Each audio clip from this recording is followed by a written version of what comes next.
इस देश की संसद में, इस देश की विधानसभाओं में, इस देश की नगर पालिकाओं को बाबा मुक्त करना होगा, बाबाओं से आजादी दिलानी होगी, तब हम लड़ पाएंगे। तार्किकता के पक्ष में कोई लड़ाई तब हम लड़ पाएंगे। पूरी दुनिया में कभी भी सताए हुए लोगों का इतिहास नहीं लिखा गया, पूरी दुनिया में कभी कालों का इतिहास नहीं लिखा गया, पूरी दुनिया में कभी दलितों, पिछड़ों, आदिवासियों का इतिहास नहीं लिखा गया। पूरी दुनिया का इतिहास बर्बरताना शाहों का इतिहास है, आक्रमणकारियों का इतिहास है, लुटेरों का इतिहास है। इस मुल्क का काम किसी भी झुमका बाबा के बिना चल सकता है, इस मुल्क का काम किसी भी चिमटा बाबा के बिना चल सकता है, इस मुल्क का काम किसी भी धीरेन्द्र शास्त्री बाबा के बिना चल सकता है। अगर इस मुल्क का काम किसी बाबा के बिना नहीं चल सकता है तो वो हमारे बाबा साहब डॉक्टर भीमराव अम्बेडकर। एनसीईआरटी ने छठे क्लास की जो सामाजिक विज्ञान की किताब है उससे कास्ट को हटा दिया गया है। बाबा साहब डॉक्टर भीमराव अम्बेडकर का जातीय उत्पीड़न हुआ है, ये अब छठी क्लास के बच्चे नहीं पढ़ेंगे, नहीं पढ़ाया जाएगा। और मैं आपको चेतावनी देना चाहता हूं कि अगर आप सोच रहे हो कि मुसलमानों की पहचान के नाम पर जो लोग पीछे छुपे हुए हैं वो बचे रह जाएंगे, तो गलत सोच रहे हो। कल को वो दलितों से, पिछड़ों से, आदिवासियों से कहेंगे अपने माथे पर तुम्हें अपनी जात का नाम चिपकाना पड़ेगा।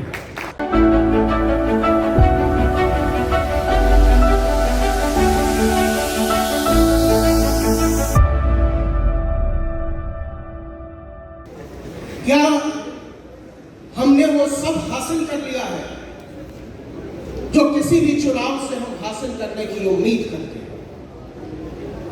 क्या हम आने वाले दिनों में उम्मीद कर पाएंगे कि किसी इंदर मेघवाल को मारा नहीं जाएगा, किसी पायल तड़वी को मारा नहीं जाएगा, किसी रोहित वेमुला को लटकाया नहीं जाएगा? और अगर ये उम्मीद हमारे दिलों में नहीं है तो ये लड़ाई अभी बाकी है। और ये लड़ाई उस रोज तक चलेगी जिस रोज तक एक भी आदमी को, एक भी औरत को, एक भी बच्चे को मारा जा रहा है, सताया जा रहा है, दबाया जा रहा है। हम कास्ट सेंसस की बात करने बैठे हैं, हम सोचने बैठे हैं कि हमारा रास्ता क्या हो। और आज के अखबार में खबर है कि एनसीईआरटी ने छठे क्लास की जो सामाजिक विज्ञान की किताब है उससे कास्ट को हटा दिया गया है। बाबा साहब डॉक्टर भीमराव अम्बेडकर का जातीय उत्पीड़न हुआ है, ये अब छठी क्लास के बच्चे नहीं पढ़ेंगे, नहीं पढ़ाया जाएगा। तो क्या ये अचानक हुआ? अभी जो मुजफ्फरनगर में, शामली में, सहारनपुर में, उत्तराखंड के इलाकों में जो आदेश जारी हुआ कि सबको अपने नामों की चिट्ठियां चिपकानी, आपके यहां जो कामगार काम करते हैं, जो मजदूर काम करते हैं, मैं सोच रहा था कि ऐसा क्यों हुआ, अचानक इसकी जरूरत क्यों पड़ी? देख लो भाई कहाँ आ रहे हो आप। क्या वाकई इसके पीछे मुसलमानों की पहचान कोई वजह है या सबसे बड़ी वजह है? क्योंकि मुसलमानों को तो वो ऐसे ही काट डाल रहे हैं, ऐसे ही मार डाल रहे हैं। इसके लिए मुसलमानों को पहचानने की जरूरत नहीं है, उनका नाम पूछने की जरूरत नहीं है।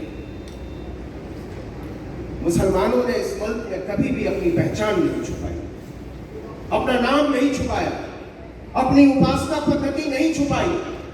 तो फिर वो किसकी पहचान करना चाहते हैं, किसका नाम जानना चाहते हैं, किसका गोत्र जानना चाहते हैं? और मैं आपको चेतावनी देना चाहता हूं कि अगर आप सोच रहे हो कि मुसलमानों की पहचान के नाम पर जो लोग पीछे छुपे हुए हैं वो बचे रह जाएंगे, तो गलत सोच रहे हो। कल को वो दलितों से, पिछड़ों से, आदिवासियों से कहेंगे अपने माथे पर तुम्हें अपनी जात का नाम चिपकाना पड़ेगा।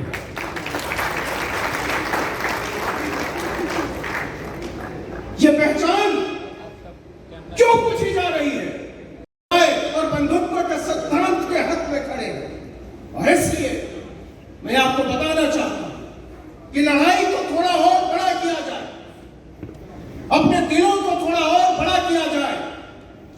इसलिए बड़ा किया जाए कि परिवार जितना बड़ा होता है उतना मजबूत होता है, उतना ताकतवर होता है, उसकी हैसियत उतनी बड़ी है। तो छोटे छोटे खित्तों में बंट के हम कोई भी बड़ी लड़ाई को किसी लॉजिकल कंक्लूजन तक, किसी तार्किक अंजाम तक नहीं पहुंचा पाएंगे। अगर हम सोचते हैं कि बाबा साहब को हम रख लेते हैं, सरदार पटेल को आप रख लो, संतराम बीए प्रजापति को वो रख लें, तो ये लड़ाई किसी मुकम्मल अंजाम तक पहुंचने वाली नहीं है मेरे दोस्त। इसलिए जरूरी है कि जरा अपनी खिड़कियां खोलें, अपने दरवाजे खोलें और उन सबसे ज्यादा अपनी नजर, अपना नजरिया, अपना दिल खोलें। जरा सोच कर देखिए कि जिनको इस्लाम के नाम पर, मुसलमान के नाम पर जिनका शिकार किया जा रहा है, वो कौन लोग? वो हमारी और आपकी तरह के लोग हैं, हमारे और आपके बीच से आए हुए लोग हैं। कोई दर्जी का काम करता है, कोई मोची का काम करता है, कोई खेतों में पानी पटाने का काम करता है, कोई चूहा मारकर खाता है। उनको अपने साथ छोड़ने की जरूरत है। और मैं जो खतरा महसूस कर रहा हूं, ये बात सच है कि यह चुनाव संविधान की तरफ मुड़ा, यह बात सच है कि यह चुनाव समता, न्याय, बराबरी, बंधुत्व की तरफ मुड़ा, लेकिन इस चुनाव में जो मैं खतरा देख पा रहा हूं, उस खतरे से आपको वाकिफ कराना चाहिए। जिस तरीके से, क्योंकि हम रिप्रेजेंटेशन की बात करने के लिए बैठे हैं, हम प्रतिनिधित्व की बात करने के लिए बैठे हैं, तो आप गौर कीजिए जिस तरीके से उत्तर प्रदेश से, जिस तरीके से बिहार से, यहां तक कि पश्चिम बंगाल से, तमिलनाडु से मुसलमानों के प्रतिनिधित्व को मिटाने की कोशिश की गई है, ये बहुत खतरनाक संकेत है।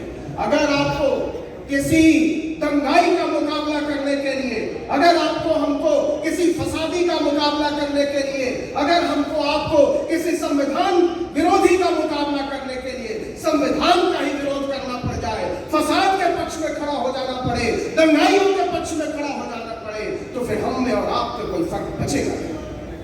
इसलिए जरूरी है कि हम उन मुद्दों की पहचान करें जिन मुद्दों के दम पर हम और आप एक हो सकते हैं। हम उन लोगों की पहचान करें जिनके साथ ये लड़ाई बड़ी हो सकती है। इस संसद में और लोगों की जरूरत है, और वो लोग कौन होंगे, ये हम और आप मिलकर तय करें कि विधानसभाओं में बैठने वाले लोग कौन होंगे। आज मैं जोर देकर कहना चाहता हूं कि इस मुल्क का काम किसी भी झुमका बाबा के बिना चल सकता है। इस मुल्क का काम किसी भी चिमटा बाबा के बिना चल सकता है। इस मुल्क का काम किसी भी धीरेन्द्र शास्त्री बाबा के बिना चल सकता है। अगर इस मुल्क का काम किसी बाबा के बिना नहीं चल सकता है, तो वो हमारे बाबा साहब डॉक्टर भीमराव अम्बेडकर।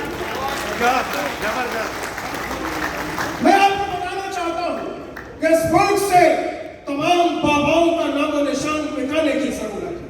वो बाबा जो संविधान की शपथ लेकर हमारी छातियों को रौंद रहा है, वो बाबा जो हमारे मकानों को रौंद रहा है, वो बाबा जो हमारे सपनों को रौंद रहा है, उन बाबाओं को सबक सिखाने की जरूरत है। इस देश की संसद में, इस देश की विधानसभाओं में, इस देश की नगर पालिकाओं को बाबा मुक्त करना होगा, बाबाओं से आजादी दिलानी होगी। तब हम लड़ पाएंगे तार्किकता के पक्ष में कोई लड़ाई, तब हम लड़ पाएंगे संविधान के पक्ष में कोई लड़ाई, तब हम लड़ पाएंगे समता, न्याय, बराबरी और बंधुत्व के पक्ष में लड़ाई। इंकलाब! इंकलाब! लड़ाइयां ऐसे नहीं लड़ी जाती।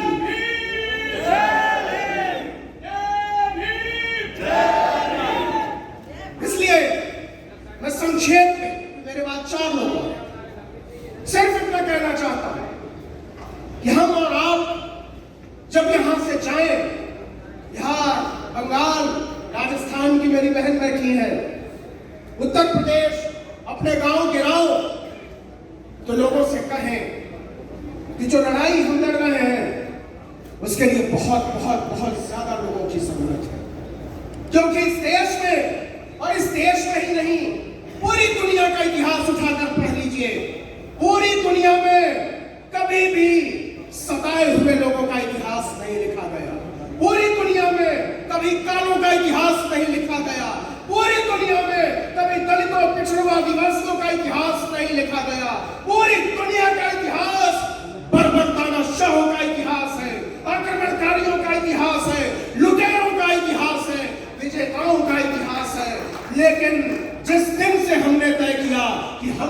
अपना इतिहास लिखेंगे, हम भी अपने पुरखों की गाथाएं लिखेंगे। उस दिन से हलचल तेज हो गई, उस दिन से हमको और आपको सबक सिखाने की तैयारी हो रही है। और आप लिख लीजिए, केवल 24 घंटे पुरानी बात है कि इस देश के सरकारी कर्मचारियों पर आरएसएस में शामिल होने की जो पाबंदी थी वो किस लिए उठाई गई है।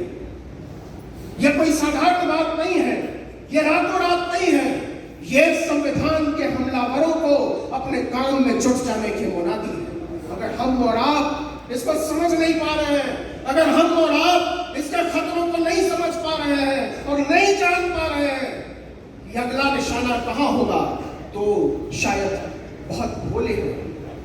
जरा सोच कर देखिए, नीट का घोटाला, यूपीएससी का घोटाला, यूजीसी नेट का घोटाला, सीएसआईआर नेट का घोटाला, किसके लिए?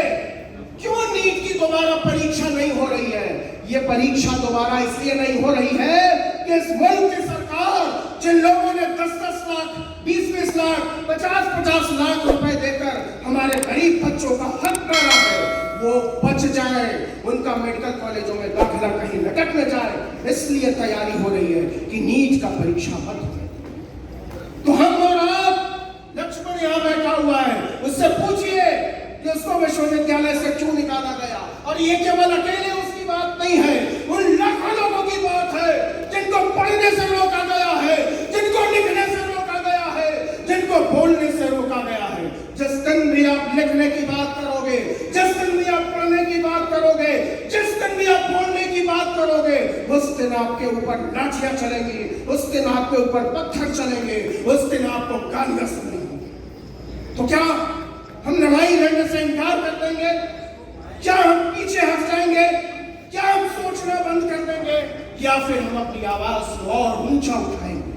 या फिर हम अपनी मुट्ठियों को और कस के खींचेंगे?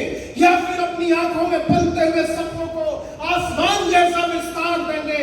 ये तय करो मेरे दोस्तों, मेरी माओ, मेरी बहनों, मेरे बुजुर्गों, मेरे साथियों, यही तय करो और इसी वक्त तय करो कि यहां से जब उठ कर जाओगे तो तुम्हारे लिए लड़ाई के हजारों मंच खुलते हैं कि नहीं। यही तय करो कि जब अपने दोस्तों से मिलोगे, जब अपने साथियों से मिलोगे, जब अपने रिश्तेदारों से मिलोगे, तो बताओगे कि नहीं कि हमने जो 2 रुपए, 4 रुपए, 10 रुपए, 20 रुपए देकर इस देश के नामी विश्वविद्यालयों में पढ़ाई कर ली, उन विश्वविद्यालयों पर ताला लटकाने की तैयारी क्यों है? क्यों बदनाम किया जा रहा है जेएनयू को? क्यों बंद किया जा रहा है जामिया यूनिवर्सिटी को? क्यों अलीगढ़ मुस्लिम यूनिवर्सिटी को बदनाम किया जा रहा है? इसलिए कि इन विश्वविद्यालयों में पढ़ने वाले गरीब, इन विश्वविद्यालयों में पढ़ने वाले दलित, पिछड़े, पसमानदा आपसे बराबरी की कुर्सी पर बैठकर बराबरी का हक न मांगने लगे। इसलिए इस देश के तमाम शानदार विश्वविद्यालयों पर ताला लगाने की एक लड़ाई जो मुकम्मल तौर पर लड़ी जानी चाहिए, वो सिर्फ मुकम्मल तौर पर लड़ी जा सकती है। ये लड़ाई हमारी लड़ाई नहीं है अकेले की। ये लड़ाई आप जो बैठे हुए हैं, केवल आपकी भी लड़ाई नहीं है। ये लड़ाई जो इस हॉल के चारों तरफ खड़े लोग हैं, उनकी भी लड़ाई नहीं है। ये लड़ाई हमारी आने वाली नस्लों की लड़ाई है। ये लड़ाई हमको जीतनी पड़ेगी, अपने आप को बचा कर भी जीतनी पड़ेगी। हमारे पास विकल्प नहीं, हमारे पास कोई दूसरा रास्ता नहीं है कि हम लड़े। और इसलिए मैं आपको ताकत देने आया हूं और आपसे ताकत लेने आया हूं। इस लड़ाई के तसव्वुर तय किए जाए, इन हौसलों की उड़ान तय की जाए, अपने सपनों का आसमान तय किया जाए और हम मिलजुल कर उन दंगाइयों को पहचाने जो असल में नाम तो दूसरे लोगों का लेते हैं, लेकिन उनके निशाने पर एक बड़ा तबका है। इस देश में दलितों को, पिछड़ों को, आदिवासियों को, पसमानदा को किनारे करके जो राजनीति रचने की कोशिश की जा रही है, उस राजनीति को बुखार फेंकने की जिम्मेदारी आप में से हर एक की है। करा के दंगा, चला के बस्ती, करा के दंगा, चला के बस्ती, मुआवजा बांटता है जो अब। करा के दंगा, चला के बस्ती, मुआवजा बांटता है जो अब। उठो कि मिलजुल करके हमको है उसका खाना खराब। जय भीम, इंकलाब जिंदाबाद, जय संविधान। देखते रहिए नीलकमल टीवी। आपको अगर हमारा वीडियो अच्छा लगता है तो हमारे चैनल को सब्सक्राइब करिए, वीडियो को लाइक करिए, शेयर करिए। धन्यवाद।